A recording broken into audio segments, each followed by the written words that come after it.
আসসালামু আলাইকুম রহমতুল্লাহ। প্রিয় দর্শক, কেমন আছেন? আশা করি ভালো আছেন। প্রিয় দর্শক, একীভূত হওয়া ব্যাংকের পুরনো শেয়ারধারীদের মালিকানা ফেরার সুযোগ আত্মঘাতী। চলুন বিস্তারিত জেনে নিই।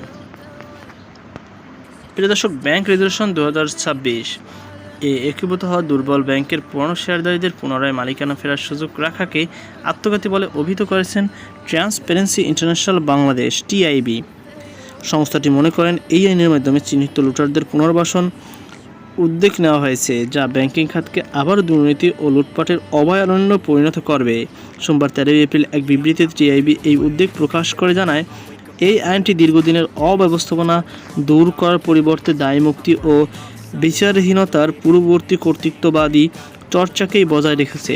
বিবৃতিতে টিআইবির নির্বাহী পরিচালক ডক্টর ইফতেখারুজ্জামান বলেন, অন্তর্বর্তীকালীন সরকারের ব্যাংক রেজুলেশন অধ্যাদেশ 2025 এ বিধান ছিল যে বিপর্যয়ের জন্য দায়ী ব্যক্তিরা অর্থ ফেরত দিলেও মালিকানা ফেরত পাবেন না।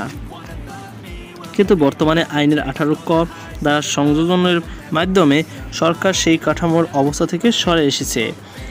তিনি প্রশ্ন তোলেন, যারা এই খাতে লুটপাটের অগ্রগতি তারা কোন জাদু বলে এমন শুদ্ধতা অর্জন করলেন যে পুনরায় শেয়ার ও সম্পদের রাষ্ট্রায়ত্ত করার সুযোগ পাবেন।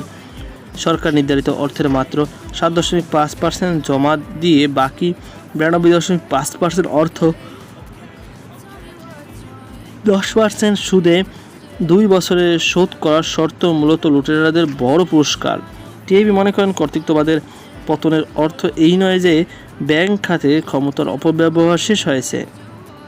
ডক্টর ইফতেখারুজ্জামান মতে, এটি উইনার টেকস অল ফর্মুলায় নীতি দখলের পালাবদল মাত্র। তিনি একে বাংলাদেশ ব্যাংকের গভর্নর নিয়োগের বিতর্কিত সিদ্ধান্তের ধারাবাহিকতা হিসেবে উল্লেখ করেন। বিবৃতিতে আরও বলা হয়, স্বার্থের দ্বন্দ্বে দুষ্ট বাংলাদেশ ব্যাংকের পক্ষে এই শর্ত পালনের নিশ্চয়তা দেওয়া সম্ভব নয়, বরং তারা নতুন করে ঋণ আদায় করে দেউলিয়াপানার নতুন পথ উন্মোচন করবে কি না তা নিয়ে জনমনের সংশয় রয়েছে। সরকারকে সতর্ক করে ডক্টর ইফতেখারুজ্জামান বলেন, সংখ্যাগরিষ্ঠতার জেরে সংসদে পাশ হওয়া এই আইন ক্ষমতাসীন দলের নির্বাচনের ইশতেহারের অঙ্গীকারের সম্পূর্ণ পরিপন্থী। এই সিদ্ধান্তটি সুবিধাভোগী গোষ্ঠীতন্ত্রের স্বার্থ রক্ষার হয়েছে কিনা তা সরকারের পুনরায় বিবেচনা করে দেখার অনুরোধ জানিয়েছে সংস্থাটি। টিআইবি স্পষ্ট করে বলেছে, যথাযথ আইনি প্রক্রিয়ায় দায়ীদের জবাবদিহি নিশ্চিত না করে ঢালাওভাবে মালিকানা ফিরিয়ে দিলে ব্যাংকিং খাতে কোনো গুণগত পরিবর্তন আসবে না। তো প্রিয় দর্শক, এই ছিল আমাদের সর্বশেষ আপডেট। সকল আল্লাহ হাফেজ।